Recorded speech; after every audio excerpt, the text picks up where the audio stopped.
সদরঘাটে 2 লঞ্চের চাপায় এক নারীসহ 2 জন নিহত হয়েছে। বুধবার বিকেলে এমভি জাকির সম্রাট 3-এ নৌকা দিয়ে যাত্রী ওঠানোর সময় আরেকটি লঞ্চের চাপায় মারা যান তারা।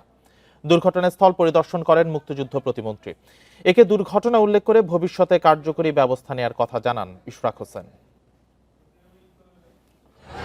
বুধবার সন্ধ্যায় সদরঘাটে হাজারো যাত্রী, কেউ একা, কেউ বাড়ি যাচ্ছেন পরিবার নিয়ে। যাত্রীর ব্যাপক চাপে ছিল হুড়োহুড়িও। এমভি জাকির সম্রাট 3-এ নৌকা নিয়ে যাত্রী ওঠানোর সময় আরেক লঞ্চের চাপায় 2 যাত্রী নিহত হন। এই ঘটনায় একজন জীবিত উদ্ধার এবং নিখোঁজ রয়েছেন আরও 2 জন।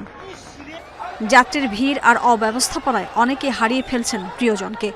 বিআইডব্লিউটি এর পর্যাপ্ত সহযোগিতা না পাওয়ারও অভিযোগ মিলেছে।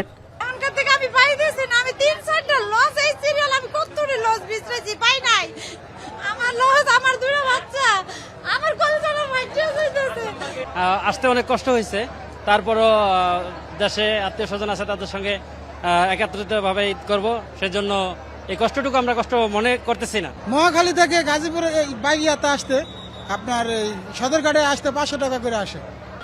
বিআইডব্লিউটি এর দাবি, ঘাটে পর্যাপ্ত লঞ্চ রয়েছে, অনিয়মের অভিযোগ পেলেই ব্যবস্থা নেওয়া হবে। আমরা আইন শৃঙ্খলা পরিস্থিতি ভালো রেখেছি, এখন পর্যন্ত কোনো ধরনের অঘটনের আমরা সংবাদ পাই নাই। আর আমরা সার্বক্ষণিক বিভিন্ন আইন শৃঙ্খলা রক্ষাকারী বাহিনী সহ বিআইডব্লিউটি এর সবাই আমরা অ্যালার্ট আছি। ইনশাআল্লাহ আমরা সুন্দর একটা ঈদ যাত্রা করব বলে আশা রাখি। সদরঘাট পরিদর্শনে যান স্থানীয় সাংসদ ও প্রতিমন্ত্রী ইশরাক হোসেন। তিনি বলেন, দুর্ঘটনা এড়াতে সতর্ক করা হয়েছে। যাত্রীর চাপ রয়েছে, কিন্তু আমাদের সরকারের পক্ষ থেকে অনেকগুলা পদক্ষেপ নেওয়া হয়েছে, যেটা ইতিপূর্বে কোনো সময় নেওয়া হয়নি। আপনারা জানেন যে এখানে যারা মালামাল ওঠানামা করার জন্য যারা কুলি থাকে, এটা সম্পূর্ণ ঈদ যাত্রা উপলক্ষে ফ্রি করে দেওয়া হয়েছে। বাংলাদেশের ইতিহাসে প্রথম, এখানে এই প্রথম এয়ারপোর্ট থেকে ট্রলি, যেটা লাগেজ ক্যারি করার ট্রলি, সেগুলা ধার করে এনে এই প্রথম ইন্ট্রোডিউস করা হয়েছে লঞ্চ ঘাটে, এই ফার্স্ট। এবং আপনার ওই যে ডিসেবলড যারা, তাদের জন্য হুইল চেয়ারের ব্যবস্থা এগুলো করা হয়েছে। প্রবীণ, নারী ও প্রতিবন্ধী যাত্রীদের জন্য টার্মিনালে বিনামূল্যে কুলি সেবা ও হুইল চেয়ারের ব্যবস্থা করা হয়েছে।